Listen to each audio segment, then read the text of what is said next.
Hello chess friends and welcome to your of Chess channel and welcome to the most powerful match in the world. Welcome to the Superfinal of the TCEC Season 27 between the two strongest chess engines, Stockfish 17 and Leela C0. As I'm recording this video after 32 rounds, the result is already +5 for Stockfish. Stockfish is really dominating this event with a clear result already, and although Stockfish is losing some pairings, it's not like Stockfish is winning every opening that they have to play, but simply when it comes to pure tactics, when it comes to really deep tactics, I think Stockfish is much stronger than Leela C0. Leela had some great games, especially we have covered, I would say, two great games by Leela C0 where Leela performed really immortal, incredible fortresses, but you cannot really always just play a fortress. Sometimes when the tactics are right, when the tactics are of course possible, Stockfish will see them, Stockfish will play them.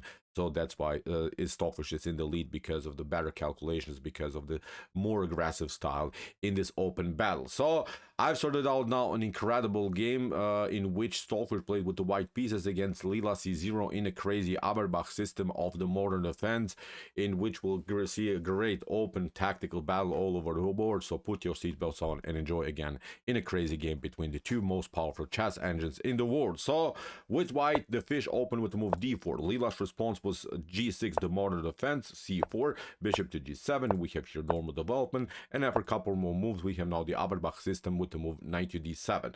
You could of course go into the common King's Indian defense in the normal variation, but with knight to d7, black is preparing this move e5, which could then force of course a reaction against white powerful and mobile pawn control here in the center of the board.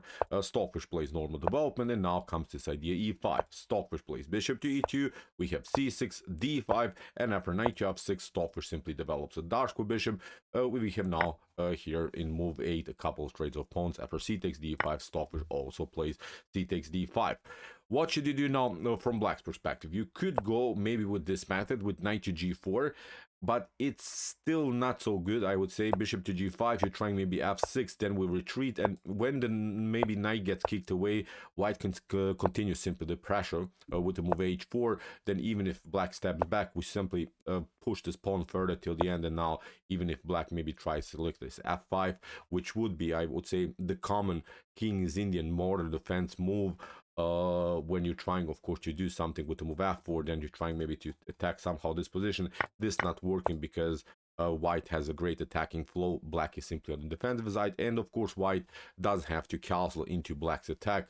I will simply keep it calm. Look at this in one line that I've analyzed at home. Look, even g4 is possible. Look at this, f4, knight to e4. So the position is slowly but surely collapsing here for white. So it's of course not a position that both engines have to play, but really knight to g4 doesn't bring you so much because you get simply on the defensive side after bishop to g5. So that's why here castling played by Leela. Stockfish also castles, and now Leela prepares the common King's Indian move, the move f5, then f4, g5, g4, and then maybe to liberate somehow the light square bishop, and then try these common tactics that are possible in the King's Indian defense. And Stockfish in move 11 plays already a beautiful theoretical novelty, a move that we haven't seen so far in chess history. We have seen h3 stuff, we have seen rook to c1 stuff, also knight to b5 has been played in some games, but Stockfish played here really interesting choice, the move king to h1. Stockfish is waiting now, Leela C0, to play the move f5, but now knight to g5, and going simply for the e6 weakness. This method, this theme, this attacking idea is I think common also in the King's Indian defense when black is rushing with the attack. Here there has to be already a reaction by black. Black has to protect the e6 weakness, and Leela is pretty much forced now to play the move bishop to knight to c5. After e takes e5, Stockfish forces a new reaction by Leela, and Leela has to play now g takes f5. If bishop to f5 happens, then white will have an immediate attack with b4. You cannot go to e4 because this square is taken by both of this knight. You have to step back, and now g4, look at this, the bishop gets trapped. Even if you try counter-attack, white will simply take. Black can also take a piece, but now after f takes g6, notice that black is continuing the game with light square problems in front of the king. So in one moment I think white is sneaking in on light squares, can also attack further the g file, so too much pressure against black's king. So that's why for e takes f5, g takes f5, which is a position that usually the King's Indian slash modern defense player wants to get, because these pawns are mobile and there are still two pieces that could be attacked by the pawn storm that's coming. But Stockfish stops immediately the pawn chain with the beautiful f4. If you play e4, if you pass through, then with bishop to c4, there are now again several tactical problems in Black's camp. First of all, still the e6 weakness, and also we have to state there is now a powerful plan also to maybe play queen to h5 in some lines, and maybe even deliver checkmate on h7. So this is already very tricky. So that's why after f4, Leela tried bishop to h6. Didn't want to tolerate anymore this powerful knight on g5. We have now the move b4 anyway by the fish, and now Leela tries a counterattack. E takes f4, we have b takes c5, f takes e3, and now Stockfish plays a brilliant knight to e6 anyway. Now when the knight is not on c5 anymore, Stockfish occupies immediately the main strategic disadvantage, I would say, in Black's camp. Bishop to e6, d takes e6, and now the position gets really open. And the question here is, which bishop is better? Is maybe the dark square bishop of Black's better, or maybe if white light square bishop is better? The position gets really unbalanced with many tactical opportunities. The problem here for Black is that you cannot pick up the pawn on c5. You would love to do that, and it seems so that this could be a position that Black can hold. But look at this: queen takes d8, rook takes d8, and then e7 creates now the fork against both of these rooks, and the game is over here for Black. King to h8 is also not working to get maybe out of the potential light square mess of the light square bishop. Then knight to d5, again very tricky. e7 is going to happen, then bishop to c4, queen to h5 is going to happen, rook to f5 in some lines could be possible. The pawn on f5 is weak, so really tricky position, really a spectacular new method how to attack this position, because Stockfish played this brilliant king to h1 really early, never allowed the king to be endangered, and now Leela has to be very careful what to do after d takes e6. Leela tried queen to e7, which makes perfect sense, but the issue is that you could and you should in many positions perform a blockade against a really progressive pawn, but you don't want to play, of course, a blockade with your queen. The queen is supposed to be active. If you could maybe bring the knight somehow or e7, then the position I think would be playable. But now the queen gets endangered, especially because of the potential knight to d5 move, and then still the e7 move could come. So Stockfish prepares knight to d5 with bishop to c4. We have king to h8, and now queen to d4 first check. The issue is, again, you cannot cover with the queen. The queen has to stay in front of this pawn. Should not this pawn let this pawn roll, because after queen to f6 and rook to f6, then e7 is going to happen anyway. The problem is you don't have time to pick up this pawn, because rook to d1 is going to happen. And now look at this. You could maybe compete on one file, but you cannot really compete on both files. Then rook to f5, then you have to maybe take out this rook, knight to d1. You're trying maybe to escape with knight to c7, because the huge threat is, of course, rook to f8 and the potential promotion here of the pawn. But now rook to c5, look at this. The position is slowly but surely collapsing. In one moment, rook to d8 is going to happen. So very a messy game here for Black. So queen to f6 is not working, as we mentioned, because the queen has to stay on e7 and should not allow this pawn to be pushed further. So after queen to d4, that's why bishop to g7, Leela finally covers, and Stockfish takes out now the pawn on e3 and is preparing, of course, the dangerous knight to d5 move. We have now knight to f6. Leela is controlling now the d5 square, rook from a to d1, and now finally d takes c5. Now we have queen to e2, which is really a nice idea, which supports further the light squares. In some lines, we can also prepare, of course, knight to b5, knight to d6. Still, this square is taken for the knight. So far, Leela c0 has a tough time to control this passer, and Leela tries a counterattack on the queen side with the move a6. But Stockfish is not allowing that. The brilliant plan here by the fish is to play the move a4 and never allow b5 to happen. Black would love, of course, to play b5, because then Black would connect two maybe connected pass pawns on the queen side, but this is not working. Look at this. The piece activity of whites is holding so far any progress by Black on the queen side. So what should now Black do?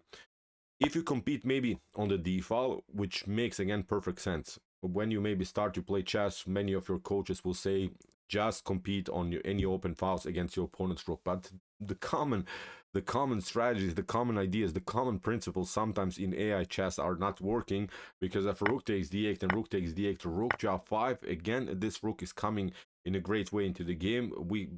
What should you do? Again, I don't know. Even in some lines, I think we can sack, I don't know, the rook, and then play knight to d5 and then let this pawn roll. That's just also one tactical shot that could be possible after a couple more moves. So instead of rook from a to d8 to compete on the d file, Leela tried knight to g4, a counter attack. Try somehow to battle on dark squares, is trying even some to prepare some checkmate patterns here around the square h2, but Stockfish says, I don't really care, because now you have left finally the d5 square, and now we can occupy it. Leela tries queen to d6, the attack against the h2 pawn. Stockfish covers it with g3, and even if you try maybe something like queen to c6 in this position, seems also tempting to maybe attack the king further indirectly, of course. Then e7 is working anyway. You're trying rook to e8, then rook to f5. You're trying maybe to attack the rook. Look at this, the rook is coming into the game. Maybe you're trying to do something like this, knight to e7, then you couldn't take, but then queen to e4. And the issue is, again, there are several checkmate threats, knight to f6, maybe knight to f6, queen to e4, and knight to e4 is, of course, game over here for black. White would win, of course, a decisive piece here. This is also not working. So queen to c6 is simply too slow because of the light square problems. e7 will simply deflect this rook from the defense of the pawn on f5, and then the h7 square becomes weak. So it's also not working. So that's why after g3, Leela tried b5. Try somehow to deflect this bishop from the defense of the knight, but Stockfish plays e7 anyway. And knight to f6 is, of course, not possible here. After b5, e7, you should not, of course, bring somehow the knight into the game, because you lose the rook. You cannot get new defenders in front of black's king. So Leela tried a desperate move, b takes c4. Even rook to e8 is not working because of this tactic, a takes b5, a takes b5, and then bishop to b5. Again, you lose at least the rook here for the bishop. So very messed up position. So Leela tried b takes c4. Stockfish, of course, takes, and in this tactical sequence, Stockfish won the exchange. But Leela c0 is relying on the weak king of white, so which also was, I think, a great idea. Now the game becomes really crazy. It becomes an open battle with many pieces dancing all over the board, and Leela prepares after move h3 here by the fish to move queen to h6. Simply putting more pressure against the king on the h file. King to g2 has to be played, and now look at this. Knight to e5. Great move here by Leela, trying, of course, also to create some madness here. Maybe f4, trying to open the position in front of white king. Knight to e3 by the fish. Leela pushes simply the pawn. Rook to f4. We have now queen to f3, and look at this. After king to h2, Leela even manages here to play a very powerful attack with the knight, but Stockfish had everything under control, because Stockfish simply retreated, allowed here even Leela c0 to play a dangerous knight to h4, but still Stockfish has this defensive resource, knight to d5, and cutting off now simply the d file. Rook to f4, g takes f4, still keeps the game very complicated, and now knight to f5. Leela is maybe trying here to put more pressure against this weak knight on d5. That's, of course, pinned now to the king. King to h2. Stockfish gets out of this mess. Bishop to d4. Now the knight is disconnected from the defense of the rook. Leela has to Stockfish has to now cover with queen to c4, knight to h4. Now there is a threat of knight to f3. Again, Stockfish covers. The only moves are basically played now, and Leela continues the pressure with the move queen to e8, trying, of course, also to deliver maybe here a dangerous check. Stockfish again protects it here. We have queen to e6, and now knight to b4. Stockfish has to finally get out somewhere with the knight. If, of course, c takes b4 happens, then queen to d4 comes with the check, so this is not working. So that's why after knight to b4, queen to f6 by Leela, Stockfish puts more pressure against this very powerful bishop on d4, but now queen to f4. So you see, Leela wins also. Pawn has now still many pieces dancing around white king. Stockfish is playing now basically the only moves that are keeping white in the game, that are keeping white in some kind of an advantage. After king to h1, bishop to e5. Again, Leela is threatening here even a checkmate. Stockfish has to now again defend this position, and now knight to g6. And when we watch now pure material, maybe black is one pawn down, I would say, because Leela has the bishop and the pawn for the lost rook, which in some positions could be a decent compensation, but still white king is in danger. So it's really, really nice game where I think when two human would play, many of us would lose this game with the white pieces. So you have to be really, really great here in tactical calculations. And Stockfish plays now basically, as I said, the only good moves. First of all, queen to g2, keeping the queen connected to the king. a5 here by Leela. Stockfish delivers a check. Now a new check. And now again stepping back to d1, king to g7. And Stockfish probably calculated again the position of the potential repetition here. Unfortunately for Leela, Leela cannot build a fortress anymore. Leela is of course the master of the fortress, but no more fortress today for you, Leela, because this is too open game. Stockfish has to find still the optimal plan, but black cannot simply defend this position by repeating moves. That's the issue. Stockfish continues now with rook to e1. Attacks now a different file. King to h8. And again, Leela is hoping. King to h8, king to g7, but not today.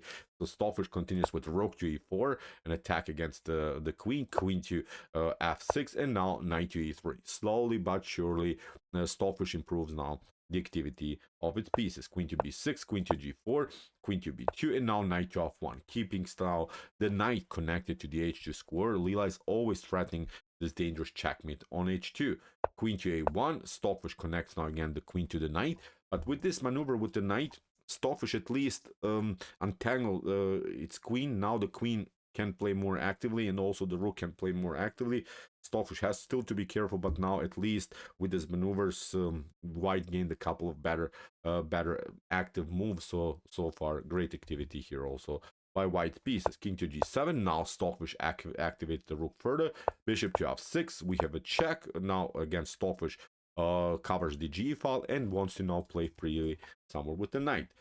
Queen to c3, an attack against the pawn, but the good part is that this pawn is so far protected by the queen. Queen to e8, now knight to e3. Again, Stockfish disconnects the attack by the queen against the pawn on h3. Bishop to e5. We have now queen to d7 check. We have now king to h8. Again, a couple of checks here by Stockfish, and now queen to f3. Look how slowly Stockfish is making progress here. It's not a really rushed attack. Stockfish cannot really find immediately the winning chance, but now comes, I would say, the first critical moment of the game. So here Leela maybe had the chance to continue, I don't know, with queen to b2, and then knight to g4, protecting this one, then maybe king to g7, but still, even in this line, I would say here rook to f1 could happen. Then there's dangerous checks on f7 that could happen. So even in this line, white could also start to maybe threaten some checkmate ideas. In the game after queen to f3, Leela tried bishop to d4, which seems like a tempting idea, and it seems so that you could maybe finally trade off more pieces, but Stockfish, as I said, has simply everything under control. Queen to d5, now knight to f5. Again, Stockfish gets new activities. King to f8, queen to d8 check. Now a new check. Leela has to now go to f6, and now knight takes d4. And the good part is that the queen is still protecting the h3 pawn. C takes d4, and now obviously rook to f1, and I would say now completely winning. Now the game is more simplified. When there were still some more pieces on the board, then you have to be more accurate. Now it's easy, I would say, now to play the game with the white pieces. Now queen to g4, really obvious moves. Now h4 with the preparation to play h5, queen to c6. Now Stockfish gets out of the attack, and the good part is that you don't have any more checks on dartboard here because the pawn is standing in the way of a potential check. Queen to c5, Leela is trying this move, but now a brilliant idea here by Stockfish, h5, which is not allowing here actually black to simplify the game further because of this line, rook to f5, then you win the pawn on a5, and still the white king is close enough to the action, of course, and this pawn is too far away for black. So completely winning game again here for white. After h5, Leela tried d3, king to g2, queen to d5, and now Stockfish escapes. No more good checks are possible here for black. What should you do? Again, if you try queen to h5, queen to h5, king to h5, it leads now into a different line where you have to play rook to f5, then king to h6. But now, actually, after king to g3, getting the king closer, black could maybe try a dirty idea with knight to e7. Then if you try to do something like this, rook to a5, then here this one is winning because you couldn't have access to the d5 score because of the knight activity, but still white can win this with rook to f3, rook to d3, and again, it's game over here for black. Okay, after king to h3, queen to h5 was not Leela's continuations. Leela tried d2, which is now simply a faster win here for Stockfish. Stockfish continues with h takes g6. This square is controlled by the rook and queen's activity. Queen to d3, nothing dangerous here because you can just play, of course, a couple of checks. But now, after queen to g5, Stockfish escapes, and now Leela sees you were promoted, rook to d1, and now after a couple more moves, we have reached this position where Stockfish simply get the queen closer and deliver the checkmate here on g7. So, great game, great open battle in the Averbakh system of the Modern Defense, in which Stockfish played really this interesting king to h1 approach, allowed Leela to push the pawn on f5. Then it was a huge battle for the f5 square. Very thematic attack, I would say, which could be useful here for players who hate maybe to play against the system with the white pieces, but I think really powerful plan here by Stockfish 17. So, okay, as I mentioned, the Stockfish is in the lead. Leela played great defensive games, but it's somehow not working for this engine in this grand final, in the super finals. +5 is already a huge gap. Maybe something could change because Leela won some pairings, as I mentioned in the beginning. Leela won some games with the white pieces and then managed in some prearranged openings to somehow squeeze a draw out of it. But I think the drawish games by Leela were too perfect, and you cannot just always hope for the fortress. So you saw also in this game, Leela tried a repetition. Stockfish didn't allow it, so no fortress for Leela today. Stockfish won this beautiful, spectacular game. So, okay, if you want to see some other beautiful chess games in the AI chess world, check out our commented chess games played by computers. Here's the link of our playlist, and if you like this content, hit the subscribe button. See you soon with some more videos, and what do we say in the end? Chess is the best, of course.